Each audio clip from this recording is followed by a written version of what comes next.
Gobierno de Navarra. Nafarroako gobernua.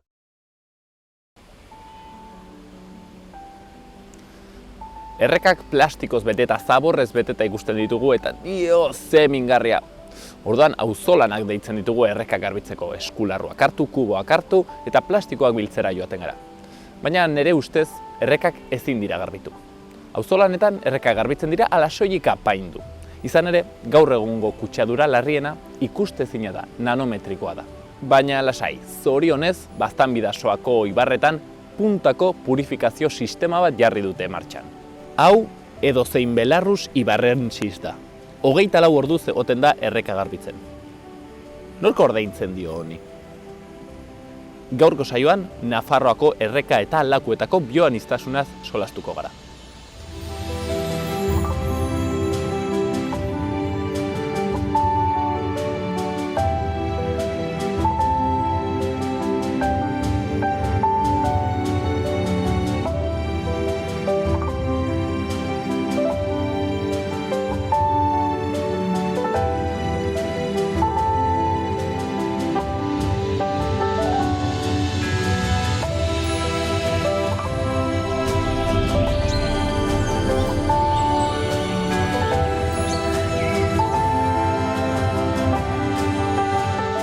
Tximeleta besta. Erronkari eta Zaraitzuko ibarren atarian, Arabarko, funtsean, oian ingurua da. Jende gutxi biltzen da.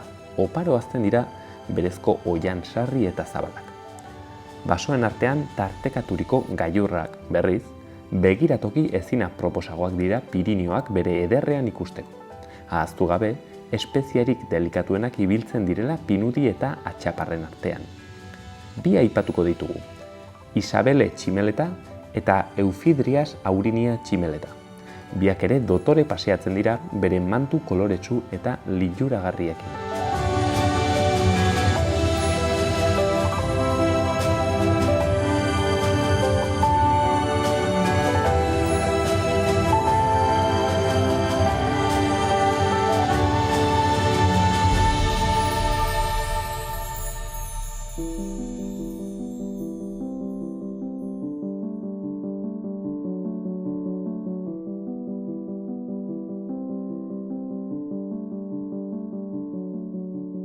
Bueno, eta gaurkoan ere Arturo Elosegi handiarekin gaude, Euskal Herriko Unibertsitateko ekologiako ikerlaria eta irakaslea, behin ere egon ginen berarekin Uholden kontu solasean. Egunon, Arturo? Egunon, baizira. Gaurkoan berriz, bioaniztasunaren gaia solastuko gara, Nafarroaren testu inguruan aldugunen neurrian, eta, bioaniztasunaren gai zabal horretan, pixket mugatuko gara, erreka, lakua eta uhalden, uraren, esparru horretara. Orduan, Arturo, igual egingo dizut nekazarian barkatu. Kazetarien galdera pixket amurragarri bat edo ergel bat hasteko. Nafarroa, erreketako eta uretako bioaniztasunari dagokionez, rankinean non dago, erran nahi dut, ez? Nafarrak harro egon gaitezke gure bioaniztasunaz, ez? Nola dago kontua? Nafarroa berez oso dibertsoa da, eta dibertsitate handiak beti biodibertsitate handia erraztu egin dezake. Ez daukate zer ikusirik, Belagoa inguruko ibaiek edo Kantaurira dihoazten artikutzakoak edo bardeetakoak, ez? Eta dibertsitate horrek espezie desberdinak eta izatea ahalbidetzen du. Eta egia esan, Nafarroan badira espezie oso interesgarriak, ursatorra dela, bisoi europarra, igaraba eta beste bat. Eta alde hortatik, nik esan nuke nahiko biodibertsitate altua daukala, arazoak ere mordoska bat. Hau da, espezioetako asko justun daude. Eta bioaniztasun horretan laguntzen du, ez dakit Nafarroaren kasuan badagola lurralde aldetik aniztasun handana bat, ez? Segurazki Nafarroko iparraldea eta hegoaldea den artean badinez berdintasunek, ere bioaniztasunan eman den dute aberastasunik. Zalantzarik gabe zenbat eta dibertsitate fisiko, geografiko, klimatiko gehiago, espezie gehiago, ezberdin gehiago izan ditzakezu. Eta aipatu dugun espezie agian emblematiko horietako bat, bisoi europarra da, ez? Bisoi europarra garai baten Europa osoan oso zabalduta zegoen, eta azkeneko hamarkadatan ia desagertu egin da, gaur egun geratzen da populazioaren bat Errumania inguruan, besteren bat Errusian, baino nahiko txikiak, eta Alemanian, Frantzian zegoen guztia ia desagertu egin da, eta bereziki Aragoen ibaian, beko partean hor badaude populazioen xamar batzuk, eta gero populazioetatik poliki-poliki edatzen dira beste banako batzuk, bai Errioxara, bai Gipuzkoa Bizkaira, eta bar.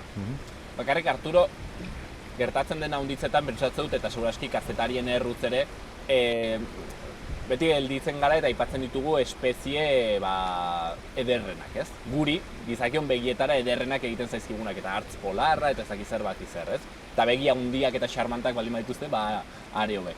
Baina pentsatzen dut bioaniztasunan handitzetan, espezie garrantzitsuenak ikusten ez diren horiek edo txiki horiek izanen direla, ez dela? Bai, zalantzarik gabe, biodibertsitate gehiena da mikrobierra. Bakterio, onddo eta holako gauza pila bat badago, likenak, goroldioak, intsektu pila bat, eta espezie handixiagoen artean, esate baterako, ibaiei lotuta, ur satorra, ez dakit, jendeari polita edo itxusia egiten zaio, nahi xarmangarria egiten zait, begi oso txikia dauzka trompa berezi bat, baina hori bada espezie bat gainbera oso azkarrean dijoana. Genero bada, penintsulan bakarrik bizi dena, penintsulan eta Pirinioen iparraldean bakarrik bizi dena, oso azkarreri da murrizten, ez dakigu oso ongi zergatik, eta Nafarroan geratzen dira oraindik populazio onxamar batzuk, eta beraz garrantzia handia dukate horiek. Eta gainera, gure sesgo antropiko horietan, bertze bat izaten da, beti bioaniztasunan pentsatzen dugula animalietan, baina landareak ere bioanistasunaren parte handi eta garrantzitsu bat. Landareak, onddoak, bakterioak, arkeoak, hor mundu mikrobierra bereziki oso aberatsa da, eta ez da bakarrik espezie pila bat ditugula, baizik eta oso paper garrantzitsua dauzkatela. Azkenean, bereiek dira naturaren funtzionamenduaren oinarri nagusiak.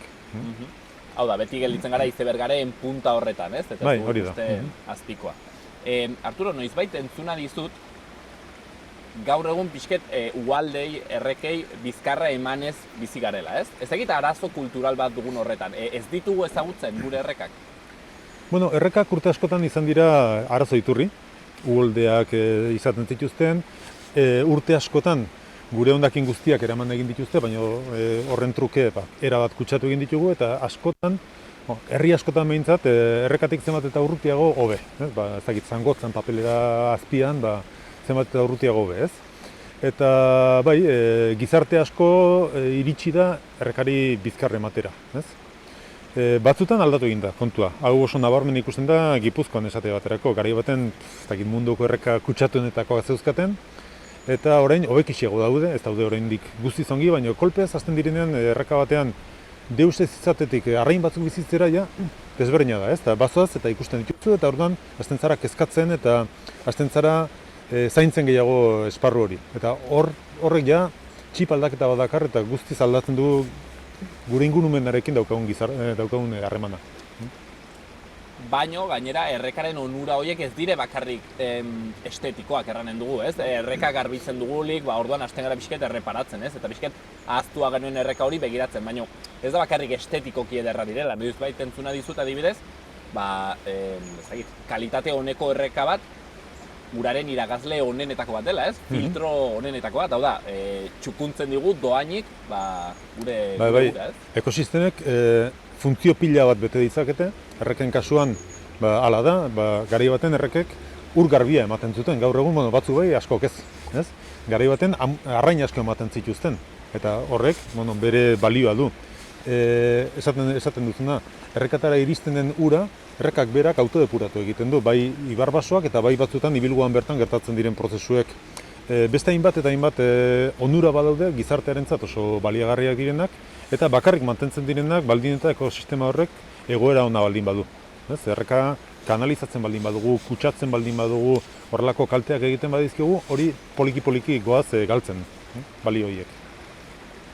Kalitatea solasten ari garela, ez dakit Nafarroaren kasuan aprobatzen dugun edo suspenditzen dugun, ez dakit nola dagoen kontua. Nik adibidez entzuna dut, kerrez banago, buruz zerraten dut, 2006an edo 2014an zirela Nafarroan 3 ur masa handi nitrogenoz kutsatuak zeudela eta 2018an 7 igo zirela. Ez dakit Nafarroako kutsadura uren kasuan nola dagoen.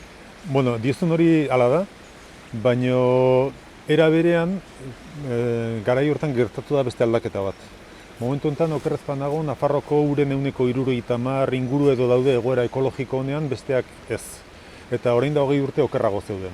Orduan, neurri baten hobetzen goaz, baina etengabe gizarte aldatzen ari denez, sortzen ari dira arrisku berriak, esate baterako, aipatu dituzu nitratoak, horiek askotan lotuta daude etxalde erraldoietara, edo hirietan gero eta kutsatzaile berri gehiago dauzkagu, pentsatu zenbat botika hartzen ditugun eta botika horiek gero gernutik ibaitara iristen direla, eta orduan etengabe ari gara arazo batzuk konpontzen eta arazo berriak sortzen. Balantzea momentuz kalitateari begira Nafarroan hoberantzkoa da, baina oraindik puskada falta zaigu egoera honean egoteko. Eta agian ere, arazoa orain ikustezinagoa da, ez? Lehenago igual errekak, ez dakit, ez? Enpresa handi baten ondoan zeudenean, industriako enpresa handi batean, zikitzen ziren, eta ikusten zenuen erreka beltza, eta hor argi zegoen ez zela komenio hori edatea, baina igual gaur egun, ez dakit, ez? Arazoak bizke sutilagoak dira, nitratoak ez ditugu ikusten, seguraski zure begiek ikusten ditute, ez? Algak eta, baina guk orokorrean ez dugu ikusten errekain zikin, eta seguraski, hori, ez? Maila mikro batean kutsatuago. Bai, zalantzari gabe, garai bateko kutsadura bortitz horiek, nik zer dakit. Paper fabrikai lotutakoak, mataderietan zeudenak, edo hiri handien azpian inungo araztegirik eta etzegonean sortzen zirenak, horiek desagertu egin dira. Eta orain urak beste itxura badauka. Eta hobeki dago, ez? Lehen arrainak bizi zitezken lekuan, gaur egun bizi ditezke. Baina badauzkagu beste produktu pila bat eta beste konposatu pila bat nahiko kezkagarriak direnak. Lehen aipatu ditut botikak, baina esate baterako baditugu baita ere hormona pila bat, pentsatu zen bat emakumeek hartzen dituzten antisorgailuak. Eta hormona horien parte bat ibaitara dira. Ez? Eta gero detektatzen da arrainetan esate baterako sexu aldaketak eta holako arazoak. Arazo handia dauzkagu mikroplastikoekin, arazo dauzkagu konposatu berri pila batekin, ez? Izan ditezke pinturak, izan ditezke antibiotikoak, izan ditezke beste gauza pila bat, eta hor topatzen ditugu kantitate oso txikitan, baina sustantzia horietako batzuk oso eraginkorrak dira, nahiz eta kantitate txikiak izan, eta hor badago ondoko arrisku bat, ez? Ekosistemen egoera eta gero hortik eman ditezken erabilpenak ere kaltetzen dituena. Eta aipatzen genuen leheno Arturo kamaratik kanpo, nik galdetzen izun ea pena handia edo tristuria handia sortzen dizuten ikusten diren plastiko eta horiek, eta zuk erraten zenuen, zuten igual horiek ez direla pena gehien sortzen dizutenak, ez? Badela pentsea arrisku... Makroplastiko horiek itxusiak dira, kalteren bat sortzen dute, baina mikroplastikoak ez ditugunak ikusten okerragoa dira.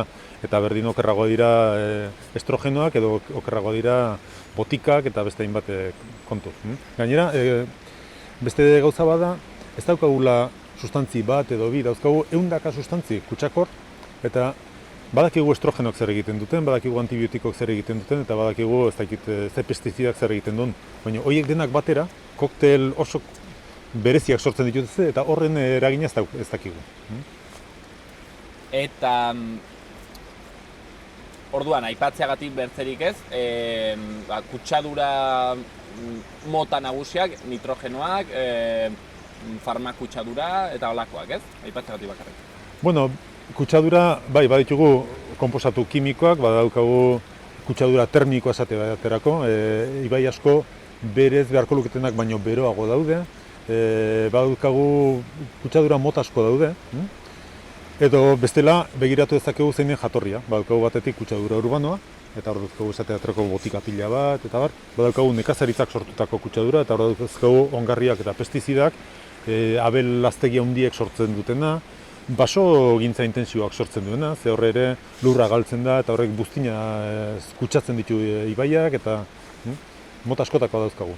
Batu duzu, adibidez, nekazaritza intentsiboarena izaten aldena, urbanoa. Ez dakit mehatzaritzak ere sor ditzakeen halako kutsadurak? Bai, mehatzek dudika bere sortzen dute, batetik sortzen dute hautsa, eta hautsa hori gero buztin bihurtzen da. Baina gero badira mehatze mota batzuk gainera ura asko azidifikatzen dutenak eta metal astunak eta askatzen dituztenak.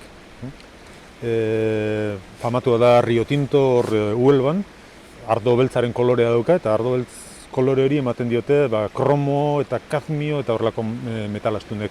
Euskal Herrian hain kasu grabeak ez dauzkagu, baina badira Aiakoarrien inguruan esate baterako, badira errekak oso azidoak direnak, pH bat, bikoa, hori da edan ez ditekena, erre egiten duena zintzurrean, eta da garai bateko mehatzen eragina.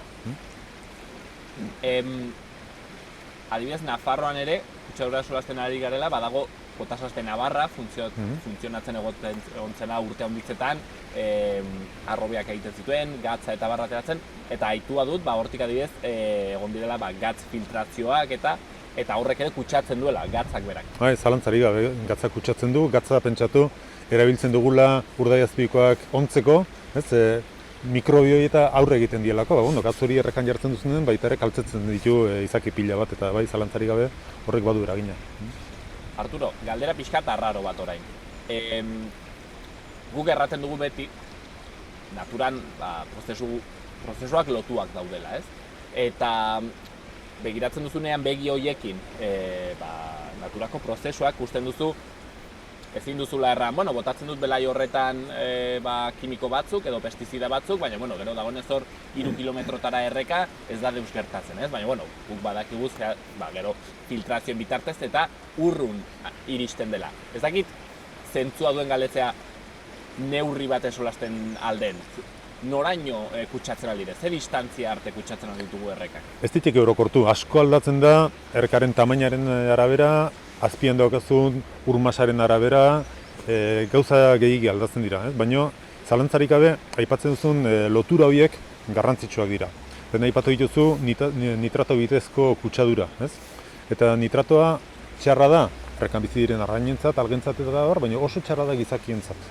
Eta esateaterako aur txikiek izaten dute arazo bat nitrato gehiagiko ura edaten baldin badute, eta esaten zaio urdinen gaixotasuna. Hemoglobina, gure odoletako kolore gorria ematen duen hori kaltetu egiten duen nitratoak eta urdindu egiten dira ume hauek eta arazoa dauzkate arna sartzeko eta bar. Eta hau ez da zientzia fikziozko kontu bat. Maila kritikoiek, esate baterako Frantziako estatuan, leku askotan gaindituta dauzkatean lurrazpiko ura asko edaten dute, eta nekazaritza hain intensifikatuta daukaten ez, ur hori ez da erabilgarri. Leku batzutan ezin dute ez edateko ura, ez edateko erabili, ez da sukalderako ere. Pentsatu zer den kozinatzeko ura erosi beharra. Entzuna dizut, Arturo, zuk eta zuen ikerketa taldeak, pixketa erreken kalitatea hobetzeko, noizbait ere proposatu duzuela bertzerik gabe makilak botatzea errekara. Hau ezakit pixket zientzia fikzioa den, arrokeri kontu bat den, edo egiazki funtzionatzen duen neurri bat den. Makilak ez, enborrak bota genitun. Eta hainbat lekutan bota izan ditugu. Hau batez ere Añarben egin genuen nahiko esperimentu polit bat, justu Goizueta eta Oiartzun arteko mugan, eta enbor pila bat bota genitun, ibaitara. Eta ikusi genuena zen, batetik askoz ere biodibertsitate gehiago zegoela, ze enbor horiek horbela txikitzen zuten, gero horbel hortatik bazkatzen diren intsektuak eta ugaritzen ziren, da arrainak ugaritzen ziren, eta ikusi genuen baita ere, erreka horiek askoz ere hoeki funtzionatzen zutela. Urtegira, beste modu batean sartzen zen horbela, beraiek atxikitzen zuten, hor deskonposatzen zen, eta horrek hainbat bizidunei bazka ematen zion, eta baita ere autodepuratzeko gaitasuna handitzen zuen. Horrek ez du esan nahi leku guztietan hori egin behar denik, baina bai erakutsi genuen erreka txikietan, iturburuetan eta erreka garbitzen ibiltzeak kaltetu egiten duela konpondu beharren. Eta justu kontrakoa bilatu beharko genukela, ahalik eta modu naturalenen mantentzea horiek. Eta adibidez, erreketako batzen ditugun pareta horiek ere ez dute laguntzen pentsatu bioaniztasunari. Adibidez, pentsatu igelak bera, ateratzeko ibarrera, hori dela egundoko zailtasun, ez? Bai, pentsatu, uholde badatornean, erreka zabaltzen baldin bada, ateratzen baldin bada bere ibilgutik horrela sartzen dira arrainak, igelak eta denak. Eta gero berriz ere, ibilgu nagusiera etortzen dira. Paretak eta apatu baldin baituzu, ja hori muga bada, ez? Bai lehorrekoak uretara etortzeko edo uretakoak kanpo aldera ateratzeko problema dauzkate. Uholdetan abiadura handitzen da eta komplikatu egiten zaie bizitza denei. Orokorrean, Arturo, guk gure erreketara begiratzean, berez, nolabait ere errateko, haize, ez dakit, animalia eta landare eta aniztasun gehiago ikusi beharko genuke? Bai, ez dira erresak ikusten. ez? Askotan jendeak esate dizu hor ez dago arrainik, hasten zara sartzen zu arrantza elektrikoko tresna eta arrain pila bat ateratzen da, ez? Eta gauza bera, lehen aipatutako bisoia eta usatorra eta horiek dira ikusten ez diren espeziak. Hor egon ditezke, baina ikusi ez dituzu ikusiko, ez? Baina bai, berez izan beharko genituzke, ez dut esan nahi errekatai bai guztiak, baina gutxinez batzuk askoz ere maila naturalago batean, askoz ere basatiagoak. Eta hori Nafarroan ikusten da osongi, Artikutzara bisita bat eginez, handau edo Bertizen ere bai zenbait lekutan, ez? Basoak urtetan ez ustiatzaren poderioz, askoz ere baso basatiagoa dauzkagu, eta horrek ere egin du ibaia basatiagoa.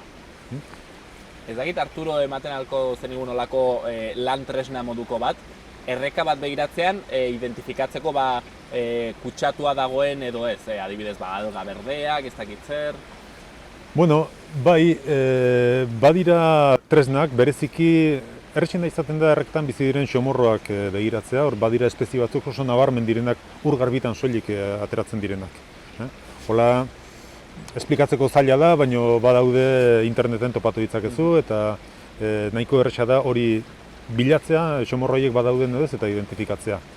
Baina beste tresna bada, usaitzea. Askotan, kotxetik ietsi ere egin gabe, lehioa iriki, eta badakizu, erreka zikina dagoela.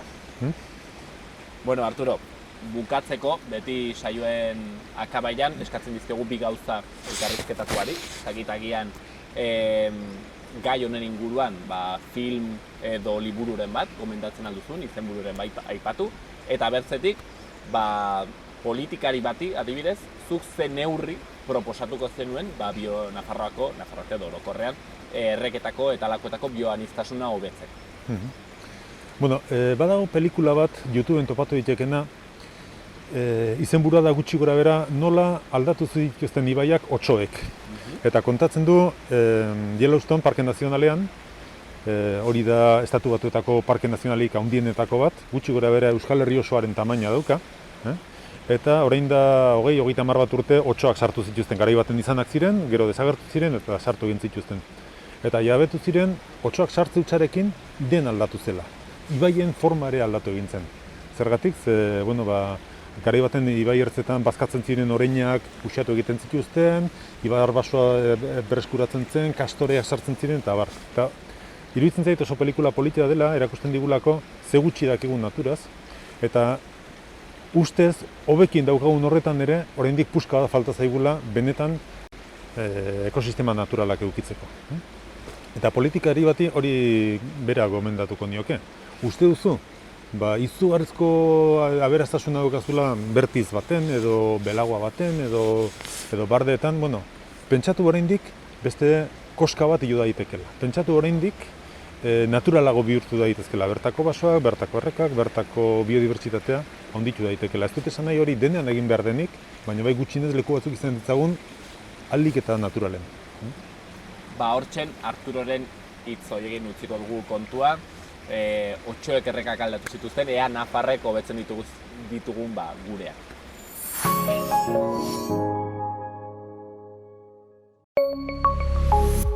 Gobierno de Navarra. Nafarroako gobernua.